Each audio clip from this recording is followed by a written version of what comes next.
Master your destiny on 99 FM. Welcome to the MYD show, Uncle G. We are delighted to have you back in studio with us. Thank you for having me. Always such a pleasure. And specifically today, because we're going to be talking the path to peace. We're doing a series on the path to peace and how we find peace internally. Because if we don't find peace internally, we won't see peace externally and in our reality. What is your take on what we need as individuals and as a country to find peace? I can say it in a whole paragraph with one word. Education. Education, education, education, education, education. When you look back at the history of humankind, especially where it started in Africa and so on, one of the prominent things that were supposedly showcased in Egypt was its inscription on buildings that said, "Man, know thyself." Man, usually because of that was a generic word for all, so actually it means person, human being, know thyself. We live on a planet that does not emphasize self-knowledge. That's true.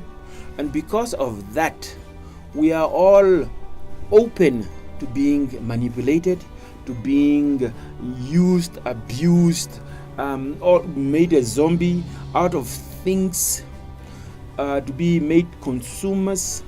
So peace, we don't know what that is, because we live in a place where it says somebody must dictate to us who you are to be, how you are to be, when you are to be it. Yeah, what's acceptable, what is acceptable, what is not, who you are, where you are, what complexion, how tall, how fat, how skinny, how short. It all, somebody, an external force. That's a manipulation that's in place. Until we overcome that, we may not really know peace. Yeah, so the education of us from day one, wherever we are, in whatever environment, where we are striving to teach and educate ourselves into what is peace and how am I a peaceful person, that is absent. Absolutely. You raise such important points in sense of knowing yourself as a way to get rid of our anger and frustration. But anger and frustration is something that we are all dealing with. Sometimes it's small degrees of anger and frustration, and sometimes it's huge degrees of anger and frustration, until it gets to a point where people explode over and they damage not only themselves but other people. What is your take on anger and how do you overcome it? Education, education, education. Anger is, as they say, is the obvious emotional thing that's visible to all. Underneath anger is so many different sources and causes. Yeah.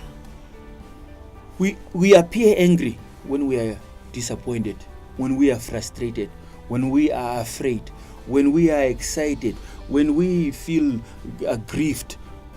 So some anger is perceived. Yeah, some anger is very artificial. Anger comes because we feel either threatened or perceived to be a threat or harm or a fear of loss. You know how many people are jealous? What is jealousy? Jealousy is fear of loss. Fear of loss of what? Your partner. The very same person who committed to you forever and ever through thick and thin and whatever. This person. Now, because that other person is winking at her or him, you want to be jealous, you want to be angry, and you want to beat that guy or beat up your partner or she. Yeah, women also doing it nowadays. Why? Fear, perceived fear of loss. Self-knowledge will say, out of all the 10,000 hunks out there, she chose me. Of all the 10 million beauties out there, I chose her. While you were mentioning now, as we're pointing the finger at everybody else and the separation, it reminds me of the fact that when we are pointing fingers outwards, when we're saying this one must do this and this one must do that, we forget we've got three fingers pointing back at us. Yes. And that should be our guidance. Yes. That it's not going to help pointing a finger and finding the one separation, one thing that's different about somebody else. What's going to help is self-reflection, internalizing, taking a look back at what I need, what's frustrating me, and how can I fix it? How can I overcome this obstacle? And how you can get Because we do help. have Exactly. in fixing it. Yes. Absolutely. We have so much ability to solve all of the problems that we have in our life. And the ones that we don't have the ability to solve, we have friends, we have support structures, there are social workers, there are guidance. There's so much guidance available to us if we ask for help. But because of the systems that are not in place, we are made to feel ashamed when we complain or cry on someone's shoulder. When we are in trouble, we have systems that says, no, that person is in trouble, stay away, instead of, let me help you. So the frustration takes root in that I am so frustrated, but there's no one to help me. And when the person I confided into gossiped me all the way through social media, and now I'm the joke of the town, joke of the city.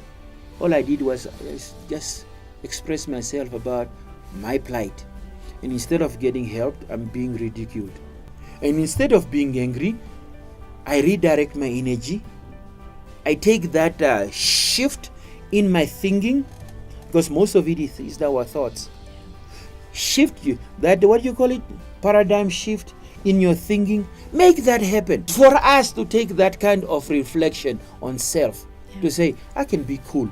Yeah. So as the young people will say, all of us need to take a chill pill. Absolutely. And on that note, anything else, any advice for Namibians on how we find the path to peace? The path to peace can be done by us being more open, more honest, more transparent with self and with each other. So, as they say, honesty is best policy. Let's be honest about who we are, and in terms of our past, in terms of our present lives, in terms of who we are and how we live life, and how we are actually helping each other for a better Namibia. Yeah. When we don't have that conversation, we live on assumptions. We live on stereotypes. Yeah. These people are like this, that people are like that. But when we are opening up to, let me get to know you better. So if we create platforms for conversation, open talks, where people express themselves about what frustrates them, where they feel inadequate and how they can be helped, and people share ideas and share mechanisms, we'll get ahead. Exactly. Yes. Thank you so much for coming to share your wisdom with us. You've given us so much food for thought and so much incredible wisdom. Definitely a path that we can follow so that we can find peace both internally and in our communities. Thank you so much, Uncle Jim. Thank you. Master your destiny on 99 FM.